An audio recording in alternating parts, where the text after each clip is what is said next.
یہودیوں میں یہ رواج عام تھا جو ابھی تک چلا آ رہا ہے کہ میدان جنگ میں آنے سے گریز کیا کرتے تھے۔ وہ ایسی چال چلتے تھے کہ اپنے دشمن کو آپس میں لڑا دیا کرتے تھے۔ اس کے لیے وہ دولت کے ساتھ ساتھ اپنی بیٹیوں کی عصمت بھی ایک کامیاب حربے کے طور پر استعمال کرتے تھے۔ یہودیوں کے معاشرے اور مذہب میں عصمت اور آبرو کی کوئی قدر و قیمت نہیں تھی، لیکن یہ لڑکی اپنی قوم سے بہت ہی مختلف ثابت ہوئی۔ وہ بوڑھے یہودی پر ٹوٹ پڑتی اور کہتی تھی کہ مسلمانوں کا قلع قمع ہو جاتا تو وہ فخر سے کہتی کہ اس نے اس مقصد کے لیے اپنی عصمت کی قربانی دی ہے، اور وہ یہ بھی کہتی تھی کہ کاہن نے انہیں دھوکہ دیا ہے۔ رات کو جب بوڑھا یہودی گہری نیند سویا ہوا تھا، یہ لڑکی اٹھی۔ اس نے خنجر اپنے تکیے کے نیچے رکھا ہوا تھا۔ اس نے خنجر نکالا اور اپنے کپڑوں کے اندر چھپا لیا۔ وہ دبے پاؤں باہر نکل گئی۔ ہم جانتے تھے کہ ہمارا جادو تمہیں ایک بار پھر ہمارے پاس لے آئے گا، کاہن اس لڑکی سے کہہ رہا تھا۔ آؤ، دروازے پر کھڑی کیا کر رہی ہو؟ لڑکی آہستہ آہستہ آگے بڑھی اور کاہن کے قریب جا گئی۔ جادو نہیں، انتقام کہو، لڑکی نے اپنی دھیمی آواز میں کہا۔ اس میں قہر اور غضب چھپا ہوا تھا۔ مجھے انتقام کا جادو یہاں تک لے آیا ہے، کیا کہہ رہی ہو لڑکی؟ کاہن نے حیرت زدہ مسکراہٹ سے کہا۔ تم مالک بن عوف سے انتقام لینا چاہتی ہو؟ وہ جا چکا ہے، وہ مجھے قتل کرنے آیا تھا۔ کیا کوئی انسان اتنی جرت کر سکتا ہے کہ لات کے کاہن کو قتل کر دے؟ ہاں، لڑکی نے کہا، ایک انسان ہے جو لات کے کاہن کو قتل کر سکتا ہے۔ وہ لات کا پجاری نہیں، وہ میں ہوں، خدائے یہودا کی پجارن۔ لڑکی نے پلک جھپکتے کپڑوں کے اندر سے خنجر نکالا اور کاہن کے دل میں اتار دیا۔ اس کے ساتھ ہی لڑکی نے کاہن کے منہ پر ہاتھ رکھ دیا کہ اس کی اونچی آواز نہ نکل سکے۔ لڑکی نے خنجر نکالا اور کاہن کی شہرگ کاٹ دی۔ وہ بڑے اطمینان سے کاہن کے کمرے سے نکل آئی اور اس رستے جس سے وہ آئی تھی عبادت گاہ کے احاطے سے نکل گئی۔ مالک بن عوف اپنی خوابگاہ میں سر جھکائے بیٹھا تھا۔ اس کی چہیتی بیوی اس کے پاس بیٹھی تھی۔ غلام نے اطلاع دی کہ ایک اجنبی جوان عورت آئی ہے جس کے کپڑے خون سے لال ہیں اور اس کے ہاتھ میں خون آلود خنجر ہے۔ مالک بن عوف جو نیم مردہ نظر آ رہا تھا اچھل پڑا اور بولا کہ اسے اندر لے آؤ۔ اس کی اور اس کی بیوی کی نظریں دروازے پر جم گئیں۔ وہ جوان عورت دروازے میں آن کھڑی ہوئی اور بولی، جو کام تم نہیں کر سکے تھے وہ میں کر آئی ہوں، میں نے کاہن کو قتل کر دیا ہے۔ مالک بن عوف پر سناٹا طاری ہو گیا۔ اس کے چہرے پر خوف کی پرچھائیاں نظر آنے لگی۔ اس نے لپک کر تلوار اٹھائی اور نیام پرے پھینک کر لڑکی کی طرف بڑھا۔ اس کی بیوی راستے میں آ گئی۔ اس لڑکی نے جو کچھ کیا ہے ٹھیک کیا ہے، بیوی نے اسے کہا۔ تمہیں جھوٹے سہارے اور جھوٹے اشارے دینے والا مر گیا ہے، اچھا ہوا ہے۔ تم نہیں جانتی ہم پر کیا قہر نازل ہونے والا ہے۔ مالک بن عوف نے کہا، تم پر کوئی قہر نازل نہیں ہوگا۔ یہودی لڑکی نے کہا، کیا کاہن نے تمہیں کہا نہیں تھا کہ کاہن کا کوئی قتل نہیں کر سکتا، اور کاہن کی جب عمر پوری ہو جاتی ہے تو وہ دیوتا لات کے وجود میں تحلیل ہو جاتا ہے؟ اگر تم میں جرت ہے تو لات کے مجاوروں سے کہو کہ اپنے کاہن کی لاش لات کے وجود میں تحلیل کر دیں۔ اس کی لاش کو باہر رکھ دو، پھر دیکھو گدھ اور کتے کس طرح کھاتے ہیں۔ مالک بن عوف کی بیوی نے مالک کے ہاتھ سے تلوار لے لی اور پلنگ پر پھینک دی۔ ہوش میں آ عوف کے بیٹے، بیوی نے اسے کہا، اپنی قسمت اس شخص کے ہاتھ میں نہ دے جو ایک لڑکی کے خنجر سے قتل ہو گیا ہے۔ اس نے غلام کو بلایا اور اسے کہا، یہ لڑکی ہماری مہمان ہے، اس کے غسل اور آرام کا انتظام کرو۔ مالک بن عوف کے چہرے سے خوف کا تاثر دھلنے لگا۔ بیوی نے اس کے خیالوں میں انقلاب برپا کر دیا۔ صبح طلوع ہو رہی تھی جب شکست اور غم کے مارے ہوئے مالک بن عوف کو دو اطلاعیں ملی۔ ایک یہ کہ رات کو کاہن کا قتل ہو گیا ہے، اور مجاور یہ کہہ رہے ہیں کہ رات مالک بن عوف کے سوا کاہن کے کمرے میں اور کوئی نہیں گیا تھا، اور نہ رات کے وقت کسی کو وہاں جانے کی جرت ہو سکتی ہے۔ مجاوروں نے یہ مشہور کر دیا تھا کہ کاہن کو مالک بن عوف نے خود قتل کیا ہے یا قتل کروا دیا ہے۔ مالک بن عوف کو دوسری خبر یہ ملی کہ مسلمان جو طائف کی طرف بڑھتے چلے آ رہے تھے معلوم نہیں کدھر گئے ہیں۔ یہ خبر ایسی تھی جس نے مالک بن عوف کے حوصلے میں کچھ جان پیدا کر دی۔ اس نے تیز رفتار گھوڑوں پر 2-3 قاصد اس راستے کی طرف دوڑا دیے جو حنین سے طائف کی طرف آتا تھا۔ اس کے بعد وہ عبادت گاہ کی طرف چلا گیا۔ اس نے لوگوں کو بڑی مشکل سے یقین دلایا کہ وہ مقدس کاہن کو قتل کرنے کی جرت نہیں کر سکتا۔ لوگ پوچھتے تھے کہ پھر قاتل کون ہے؟ مالک بن عوف نے کہا کہ وہ قاتل کا سراغ جلد ہی لگا لے گا۔ وہ یہودی لڑکی کو سامنے نہیں لانا چاہتا تھا۔ اس نے لوگوں کی توجہ ادھر سے ہٹا کر مسلمانوں کی طرف کر دی جو طائف کو محاصرے میں لینے کے لیے آگے بڑھے آ رہے تھے۔ وہ عبادت گاہ کے اندر چلا گیا۔ اس نے مجاوروں کے ساتھ کسی طرح کا معاملہ طے کر لیا۔ لات کے پجاریوں، ایک بوڑھے مجاور نے باہر آ کر لوگوں کے ہراساں ہجوم سے کہا، ہمارے مقدس کاہن کو کسی نے قتل نہیں کیا، وہ دیوتا لات کے وجود میں گھل مل گیا ہے۔ دیوتا لات کے حکم سے اب میں کاہن ہوں۔ جاؤ اپنی بستی کو اس دشمن سے بچاؤ جو بڑھتا چلا آ رہا ہے۔ مالک بن عوف جب اپنے گھر پہنچا تو کچھ دیر بعد اس کے بھیجے ہوئے قاصد واپس آ گئے۔ انہوں نے اسے بتایا کہ اس راستے پر جو طائف کی طرف آتا ہے اس پہ مسلمانوں کا نام و نشان بھی نہیں ہے۔ مالک بن عوف نے اپنے آپ کو دھوکے میں نہ رکھا۔ اس نے اپنے قبیلے کے سرداروں سے کہا کہ محمد صلی اللہ علیہ وآلہ وسلم اپنے دشمن کو بخشنے والا نہیں، وہ کسی نہ کسی طرف سے جوابی وار ضرور کرے گا۔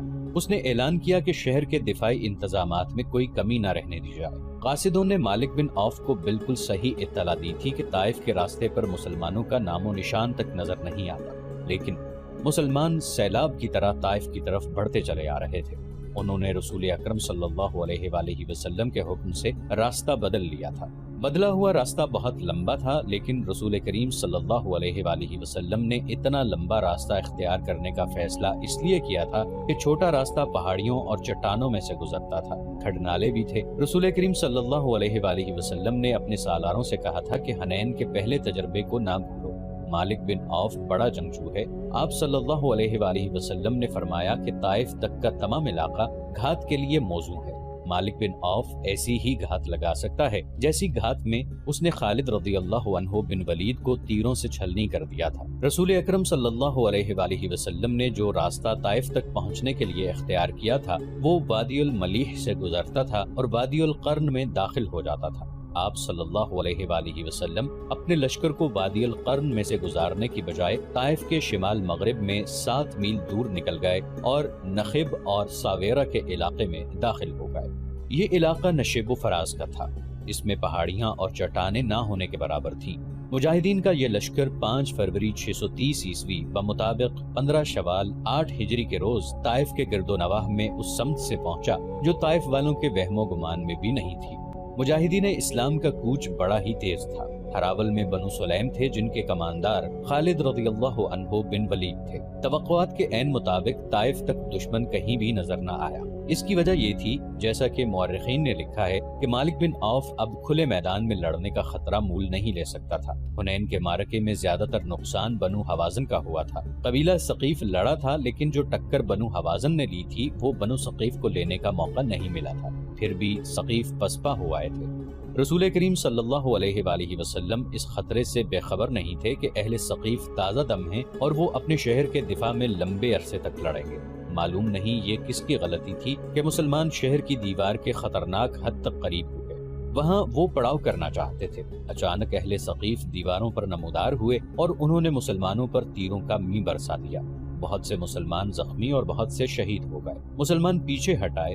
رسول کریم صلی اللہ علیہ وآلہ وسلم نے حضرت ابوبکر صدیق رضی اللہ عنہ کو محاصرے کا کمانڈر مقرر کیا۔ حضرت ابوبکر صدیق رضی اللہ عنہ نے بڑی تیزی سے شہر کا محاصرہ مکمل کر لیا۔ انہوں نے ان راستوں پر زیادہ نفری کے دستے رکھے جن راستوں سے دشمن کا فرار ممکن تھا۔ شہر کا دفاع بڑا مضبوط تھا۔ قبیلہ ثقیف پوری طرح تیار تھا۔ مسلمان تیر اندازی کے سوا اور کوئی کارروائی نہیں کر سکتے تھے۔ مجاہدین نے یہاں تک بے خوفی کے مظاہرے کیے کہ شہر کی دیوار کے قریب جا کر اہل ثقیف کے ان تیر اندازوں پر تیر پھینکے جو دیواروں پر تھے۔ چونکہ وہ دیواروں پر تھے اور انہیں اوٹ بھی میسر تھی، اس لیے ان کے تیر مسلمانوں کا زیادہ نقصان کرتے تھے۔ مسلمان تیر اندازوں کے جیش آگے بڑھتے اور پیچھے ہٹاتے تھے۔ مسلمانوں کے زخمیوں میں بڑی تیزی سے اضافہ ہو رہا تھا۔ محاصرے کے کمانڈر ابوبکر صدیق رضی اللہ عنہ کے اپنے بیٹے عبداللہ رضی اللہ عنہ بنو ثقیف کے تیروں سے شہید ہو گئے۔ 5 دن اسی طرح گزر گئے۔ تاریخ اسلام کی مشہور و معروف شخصیت سلمان فارسی رضی اللہ عنہ لشکر کے ساتھ تھے۔ جنگ خندق میں مدینہ کے دفاع کے لیے جو خندق کھودی گئی تھی وہ سلمان فارسی رضی اللہ عنہ کی جنگی دانش کا کمال تھا۔ اس سے پہلے عرب خندق کے طریقہ دفاع سے ناواقف تھے۔ اب سلمان فارسی رضی اللہ عنہ نے دیکھا کہ محاصرہ کامیاب نہیں ہو رہا تو انہوں نے شہر پر پتھر پھینکنے کے لیے ایک منجنیق تیار کروائی، لیکن یہ کامیاب نہ ہو سکی۔ سلمان فارسی رضی اللہ عنہ نے ایک دبابہ تیار کروائی۔ یہ لکڑی یا چمڑے کی بہت بڑی ڈھال ہوتی تھی جسے چند آدمی پکڑ کر آگے آگے چلتے تھے۔ خود اس کی اوٹ میں رہتے تھے اور اس کی اوٹ میں بہت سے آدمی قلعے کے اندر چلے جاتے تھے۔ سلمان فارسی رضی اللہ عنہ نے جو دبابہ تیار کروائی وہ گائے کی کھال کی بنی ہوئی تھی۔ ایک جیش اس دبابہ کی اوٹ میں شہر کے بڑے دروازے تک پہنچا۔ اوپر سے آنے والے تیروں کی تمام بچھاڑیں دبابہ میں لگتی رہیں، لیکن دبابہ جب اپنی اوٹ میں جیش کو لے کر دروازے کے قریب پہنچی تو دشمن نے اوپر سے دہکتے ہوئے انگارے اور لوہے کے لال سرخ ٹکڑے دبابہ پر اتنے پھینکے کہ کھال کی دبابہ تیر روکنے کے قابل نہ رہی، کیونکہ یہ کئی جگہوں سے جل گئی تھی۔ دبابہ چونکہ عربوں کے لیے ایک نئی چیز تھی جو پہلے ہی استعمال میں بیکار ہو گئی تھی، اس لیے وہ اسے وہیں پھینک کر پیچھے دوڑے۔ اہل ثقیف نے ان کے اوپر تیر برسائے جس سے کئی ایک مجاہدین زخمی ہو گئے۔ 10 دن اور گزر گئے۔ محاصرے اور دفاع کی صورت یہی رہی کہ مسلمان تیر برساتے ہوئے آگے بڑھتے تھے اور تیر کھا کر پیچھے ہٹ آتے تھے۔ بنو ثقیف پر اس کا یہ اثر ہوا کہ ان پر مسلمانوں کی بے جگری اور بے خوفی کی دہشت طاری ہو گئی۔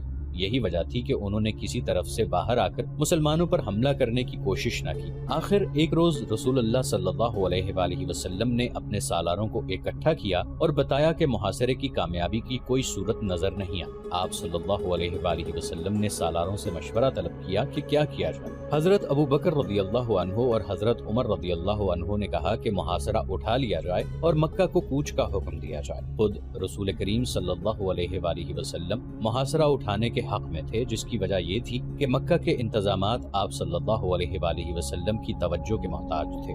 مکہ چند ہی دن پہلے فتح کیا گیا تھا۔ خطرہ تھا کہ طائف کا محاصرہ طول پکڑ گیا تو مکہ میں دشمن کو سر اٹھانے کا موقع مل جائے گا۔ 23 فروری 630 عیسوی بمطابق 4 ذیقعدہ 8 ہجری کے محاصرہ اٹھا لیا گیا۔ محاصرہ اٹھانے کا اثر اہل ثقیف پر کچھ اور ہونا چاہیے تھا، لیکن ان پر اس قسم کا خوف طاری ہو گیا کہ مسلمان جو اب جا رہے ہیں معلوم نہیں کہ کس وقت لوٹ آئیں اور شہر پر یلغار کر کے شہر کی اینٹ سے اینٹ بجا دیں۔ خود مالک بن عوف کی سوچ میں انقلاب آ چکا تھا۔ کاہن کی جھوٹی پیشگوئی اور معرکہ حنین میں مسلمانوں کی ضرب کاری نے اسے اپنے عقیدوں پر نظر ثانی کے لیے مجبور کر دیا تھا۔ مسلمان 26 فروری کے روز جورانہ کے مقام پر پہنچے، جہاں رسول کریم صلی اللہ علیہ وآلہ وسلم نے مال غنیمت اکٹھا کرنے کا حکم دیا تھا۔ اس مال غنیمت میں 6000 عورتیں اور بچے تھے اور ہزارہ اونٹ اور بھیڑ بکریاں بھی تھیں۔ فوجی ساز و سامان کا انبار تھا۔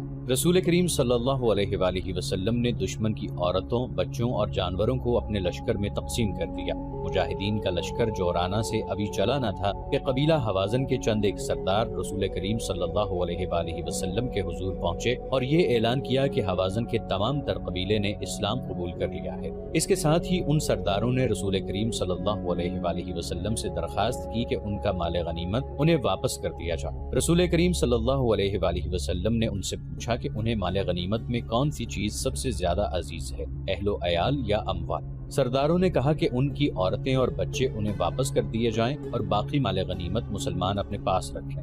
رسول کریم صلی اللہ علیہ وآلہ وسلم نے مجاہدین کے لشکر سے کہا کہ بنو حوازن کو ان کی عورتیں اور بچے واپس کر دیے جائیں۔ تمام لشکر نے عورتیں اور بچے واپس کر دیے۔ بنو حوازن کو توقع نہیں تھی کہ رسول کریم صلی اللہ علیہ وآلہ وسلم اس قدر فیاضی کا مظاہرہ کریں گے یا مجاہدین کا لشکر اپنے حصے میں آیا ہوا مال غنیمت واپس کر دیں گے۔ مسلمانوں کی اس فیاضی کا اثر یہ ہوا کہ قبیلہ حوازن نے اسلام کو دل و جان سے قبول کر لیا۔ حوازن کے سردار اپنے اہل و عیال کو اپنے ساتھ لے کر چلے گئے۔ مسلمانوں کی فیاضی کے اثرات طائف تک پہنچ گئے۔ مسلمان ابھی جورانہ ہی میں تھے کہ ایک روز مالک بن عوف مسلمانوں کی خیمہ گاہ میں آیا اور رسول کریم صلی اللہ علیہ وآلہ وسلم کے حضور پہنچ کر اسلام قبول کر لیا۔ دیوتا لات کی خدائی ہمیشہ کے لیے ختم ہو گئی۔ مسلمان ایک عظیم جنگی طاقت بن گئے تھے، لیکن اسلام کا فروغ اس جنگی طاقت کی وجہ سے نہ تھا، بلکہ اسلام میں ایسی کشش تھی جو کوئی بھی اللہ کا یہ پیغام سنتا وہ اسلام قبول کر لیتا تھا۔ مسلمانوں نے اپنے جاسوس دور دور تک پھیلا رکھے تھے۔ 630 عیسوی میں جاسوسوں نے مدینہ آ کر رسول اکرم صلی اللہ علیہ وآلہ وسلم کو اطلاع دی کہ رومی شام میں فوج کا بہت بڑا اجتماع کر رہے ہیں، جس سے ظاہر ہوتا ہے کہ وہ مسلمانوں سے ٹکر لینا چاہ رہے ہیں۔ اس کے بعد یہ اطلاع ملی کہ رومیوں نے اپنی فوج کے کچھ دستے اردن بھیج دیے ہیں۔ اکتوبر 630 عیسوی بڑا ہی گرم مہینہ تھا۔ جھلسا دینے والی لو ہر وقت چلتی رہتی تھی اور دن کے وقت دھوپ میں ذرا سی دیر ٹھہرنا بھی محال تھا۔ اس موسم میں رسول کریم صلی اللہ علیہ وآلہ وسلم نے حکم دیا کہ پیشتر اس کے کہ رومی ہم پر یلغار کریں، ہم ان کے کوچ سے پہلے ہی ان کا راستہ روک لیں۔ رسول کریم صلی اللہ علیہ وآلہ وسلم کے اس حکم پر مدینہ کے اسلام دشمن عناصر حرکت میں آ گئے۔ ان میں وہ مسلمان بھی شامل تھے جنہوں نے اسلام تو قبول کر لیا تھا لیکن اندر سے وہ کافر تھے۔ ان منافقین نے درپردہ ان مسلمانوں کو جو جنگ کی تیاریوں میں مصروف ہو گئے تھے ورغلانا شروع کر دیا کہ اس موسم میں انہوں نے کوچ کیا تو گرمی کی شدت اور پانی کی قلت سے وہ راستے میں ہی مر جائیں گے۔ ان مخالفانہ سرگرمیوں میں یہودی پیش تھے۔ اس کے باوجود مسلمانوں کی اکثریت نے رسول اکرم صلی اللہ علیہ وآلہ وسلم کے حکم پر لبیک کہا۔ رسول خدا صلی اللہ علیہ وآلہ وسلم نے تیاریوں میں زیادہ وقت ضائع نہ کیا۔ اکتوبر کے آخر میں جو فوج رسول خدا صلی اللہ علیہ وآلہ وسلم کی قیادت میں کوچ کے لیے تیار ہوئی، اس کی تعداد 30,000 تھی، جس میں 10,000 سوار شامل تھے۔ مجاہدین کے اس لشکر میں مدینہ کے علاوہ مکہ کے اور ان قبائل کے افراد بھی شامل تھے جنہوں نے سچے دل سے اسلام قبول کیا تھا۔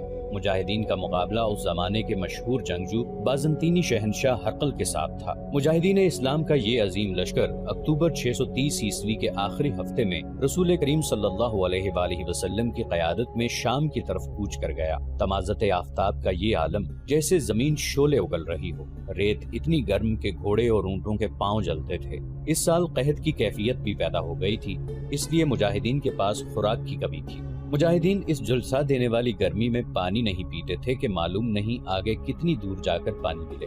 تھوڑی ہی دور جا کر مجاہدین کے ہونٹ خشک ہو گئے اور ان کے حلق میں کانٹے سے چبھنے لگے، لیکن ان کی زبان پر اللہ کا نام جاری تھا اور وہ ایسے عزم سے سرشار تھے جس کا اجر خدا کے سوا اور کوئی نہیں دے سکتا تھا۔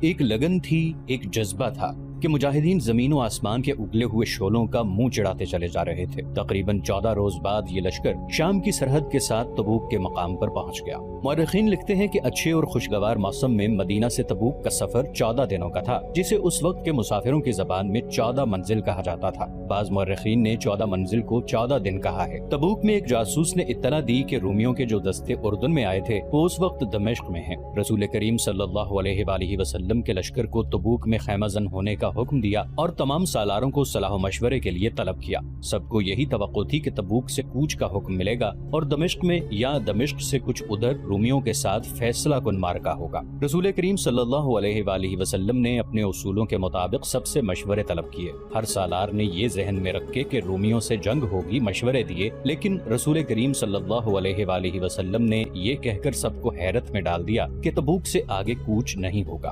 مورخین لکھتے ہیں کہ رسول خدا صلی اللہ علیہ وآلہ وسلم کے اس فیصلے میں کہ آگے نہیں بڑھا جائے گا بہت بڑی جنگی دانش مندی تھی۔ آپ صلی اللہ علیہ وآلہ وسلم نے مدینہ میں ہی کہہ دیا تھا کہ رومیوں کا راستہ روکا جائے گا۔ آپ صلی اللہ علیہ وآلہ وسلم مستقر سے اتنی دور اور اتنی شدید گرمی میں لڑنا نہیں چاہتے تھے، اس کے بجائے آپ صلی اللہ علیہ وآلہ وسلم ہرقل کو اشتعال دلا رہے تھے کہ وہ اپنے مستقر سے دور تبوک میں آ کر لڑے۔ مجاہدین لڑنے کے لیے گئے تھے، ان کے دلوں میں کوئی وہم اور کوئی خوف نہیں تھا، لیکن جنگ میں ایک خاص قسم کی عقل و دانش کی ضرورت ہوتی ہے۔ رسول کریم صلی اللہ علیہ وآلہ وسلم نے عقل و دانش کو استعمال کیا اور مدینہ کی طرف رومیوں کا راستہ روکنے کا یہ اہتمام کیا کہ اس علاقے میں جو قبائل رومیوں کے زیر اثر تھے انہیں اپنے اثر میں لانے کی مہمات تیار کی۔ ان میں 4 مقامات خصوصی اہمیت کے حامل ہیں جہاں ان مہمات کو بھیجا جانا تھا۔ ان میں ایک تو عقبہ تھا جو اس دور میں ایلا کہلاتا تھا، دوسرا مقام مقننہ، تیسرا ازرح اور چوتھا جربہ تھا۔ رسول کریم صلی اللہ علیہ وآلہ وسلم نے ان تمام قبائل کے ساتھ جنگ کی بجائے